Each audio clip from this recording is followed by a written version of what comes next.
बिस्मिल्लाहिर्रहमानिर्रहीम। अस्सलाम वालेकुम नाज़रीन, कैसे हैं आप लोग। उम्मीद करती हूँ आप खैरियत से होंगे। आज जो मैं आप लोगों के लिए रेसिपी लेके आई हूँ, ब्रेकफास्ट रेसिपी है। इससे पहले कि मैं अपनी रेसिपी की तरफ बढ़ूँ, आप वीडियो को लाइक कीजिएगा, शेयर कीजिएगा और चैनल को सब्सक्राइब करना तो ना भूलिएगा। तो चलिए स्टार्ट करते हैं। सबसे पहले जी मैंने ऑयल लिया। ऑयल मैंने 4 से 5 टेबल स्पून लिया है।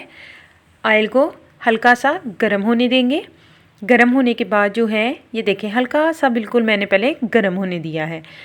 अब इसमें क्या करेंगे कि एक चुटकी, बिल्कुल एक चुटकी के बराबर नमक जो है वो शामिल करेंगे।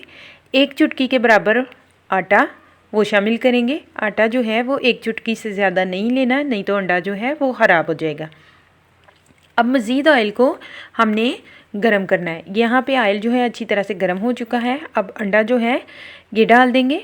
अंडा डालने के बाद जो है अब इस अंडे को ऊपर से कैसे पकाना है, एक साइड पे ऑयल निकाल के इसके ऊपर डालते जाएंगे।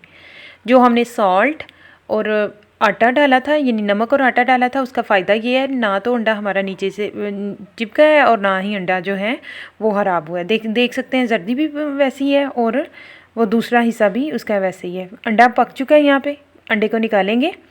अंडा निकालने के बाद जो है वो मैंने तकरीबन आधा टेबल स्पून जो है वो बटर को लेंगे। बटर को मेल्ट करेंगे। मेल्ट करने के बाद स्लाइस लेंगे ब्रेड का स्लाइस लेने के बाद इसको एक साइड पे गरम होने देंगे। गरम हो चुका है। अब दूसरी साइड पे भी हमने थोड़ा सा बटर लगाएंगे। ये देखिए गोल्डन फ्राई हो चुका है। स्लाइस जो है वो हमारा गोल्डन फ्राई हो चुका है और दूसरी साइड पे भी हो चुका है। अब हमने इसी तरह दूसरा ब्रेड का स्लाइस भी रेडी कर लेना है। ये अल्हम्दुलिल्लाह से रेडी हो चुका है। अब मैं चाय की तरफ आऊँगी। चाय मैंने शुगर फ्री बनाई है, आप शुगर के साथ भी बना सकते हैं। मैंने 1 कप भर के दूध का लिया है। गला मेरा बहुत ज़्यादा ख़राब हो गया है, पता नहीं क्यों, शायद मौसम चेंज हो रहा है। आधा कप जो है वो मैंने पानी का लिया है। पानी लेने के बाद जो है वो इसे अच्छी तरह से बॉयल करेंगे। दूध को जब अच्छी तरह से बॉयल आ जाए, इसमें 1 टीस्पून भर के अच्छी तरह से पत्ती का वो शामिल करेंगे।